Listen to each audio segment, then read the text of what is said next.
When you work with someone like Stan Winston's company, so far, this is John and my second film with them. It's still a pretty magical experience when that suit's first rolled out.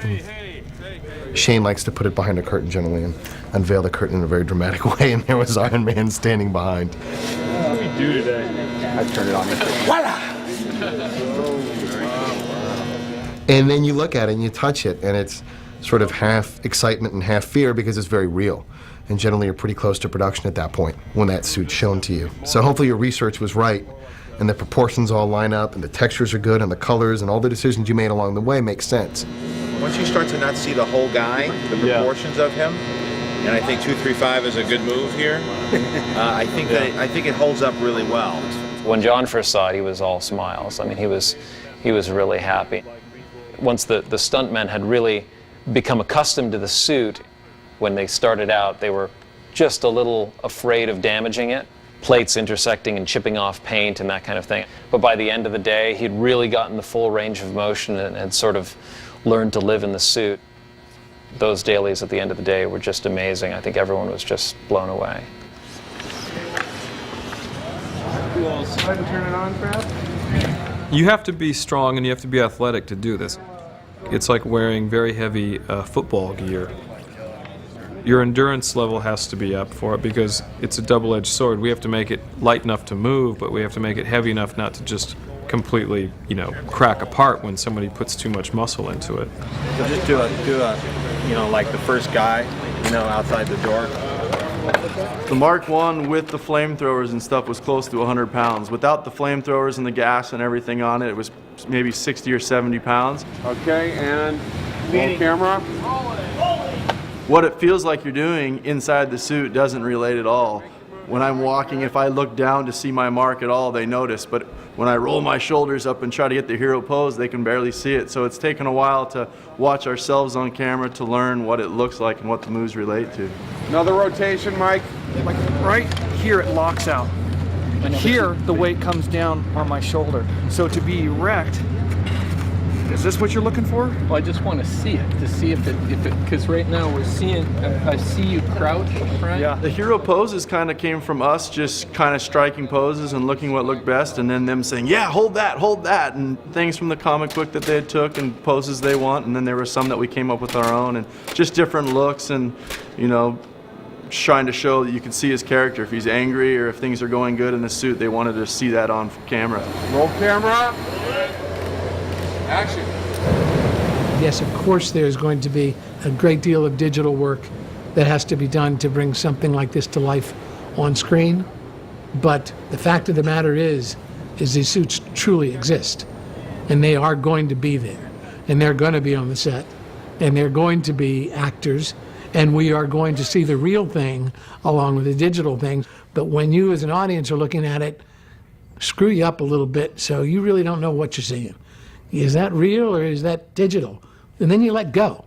My background as a filmmaker is not in this sort of genre. I've dabbled a little bit in special effects in Zathura and Elf, but really I come from more of an independent background, primarily a comedic background. And so I really wanted to offer a human side that would fit in with my sensibility of filmmaking.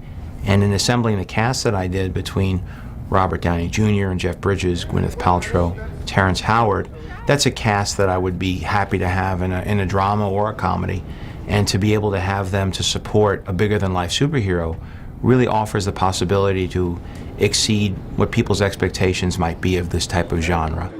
Listen to me. You are like a little child sitting next to its father in a car with a plastic steering wheel, turning the wheel, but its father's driving, Tony. Well, then let me out of the car. Join me. Let's get there and let us start. We can raise all the funds we car. What do you mean? I was the one who arranged the injunction, Tony. You could have saved a lot of trouble if you just... Did I hear you? Yeah, no, that'd be great. That'd be great. I'm in the house. I think it was my manager, David Schiff, was very excited about this project. He was telling me about Iron Man. And I said, oh, who's directing? And he said, Jon Favreau. I said, oh, God, he's such a wonderful director, writer, and actor. I said, he'd be great to work with. And who's playing Iron Man? Robert Downey Jr. So wow, so that's a pretty good team right there. And he said, keep me posted. This sounds like something I'd like to get involved with. We'll let you warm up a little bit, and then we'll start throwing a little movement into it.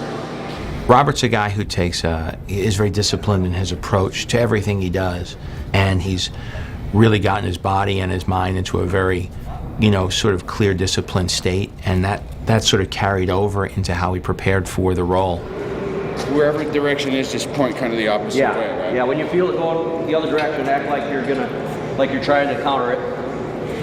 Okay, go the other, there you go, just like that.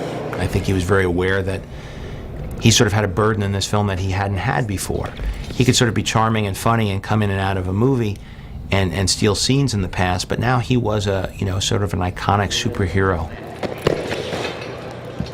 It's good to eat about 10 minutes before this, right? Oh, yeah. Okay.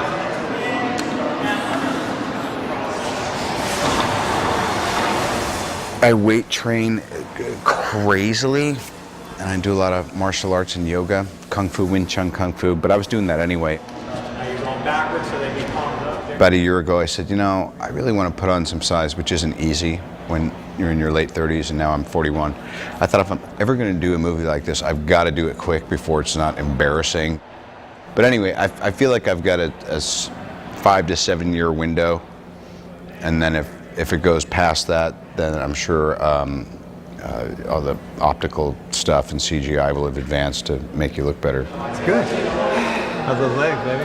Yeah, no, great shape. Legs are ready. We wear this. That's fine. With me. Guide across your face. Don't let your face get scratched on anything, all right? Robert Downey Jr.'s first reactions to the suit were extremely positive, and he was thrilled. So that made us feel good because it is him, after all. He has to feel comfortable being in it. He enjoys the process. He wants to be in the suit as much as possible, which is fun. Yeah, that's what I wanted to see. Just kind of walking around. Oh, they don't bend either, right? No, they just... Oh, I see. They're basically rotational, right? They rotate, and all the moves that are hits are like this. Boom. I thought I'd been training for all these years, and I was pretty butch, and I put on that Mark I suit, which is his kind of escape vehicle, and I almost had a personality meltdown. It also just gives me a great respect for the stuntmen and the guys who are doubling, or I don't even want to say doubling, but me and the other fellows who are really playing Tony in the suits. Careful, actor at work, or something just snapped off. And I'm not claustrophobic, and it wasn't anything like that. It was just, I wore it for half an hour, and I kind of ran around, and the next day I felt like my spirit had been broken. I'm exaggerating, but it's like, these guys are seriously tough-ass guys.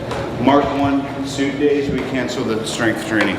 The first time I saw him put on the helmet, I looked at him and I said, Robert, you are Iron Man. I mean, how amazing is that? For the rest of your life, you are Iron Man. Nobody's gonna take that away from you. And he looks at me and goes, yeah, it's amazing.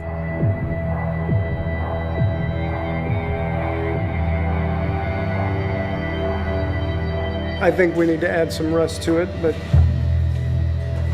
Here we are. 3 RTs. I love the lag bolts in there. That's great. Well, we're right about to start shooting, and we're rehearsing now. We have the run of the set. We actually started shooting second unit. We went down to the Santa Monica Pier and shot the Ferris wheel yesterday, and that was exciting because we crossed a couple shots off our list of the thousands we need. There's a stress factor that kicks in, and that starts to go away and diminish once you capture each shot and each scene on film. I'm going to tell you right now. But right now, all there is anxiety, stress, and going over and over again your plan of attack on this movie that's certainly the biggest movie I've ever been involved in making. I think we have about a 74-day shoot, and day one is on Monday. We're just talking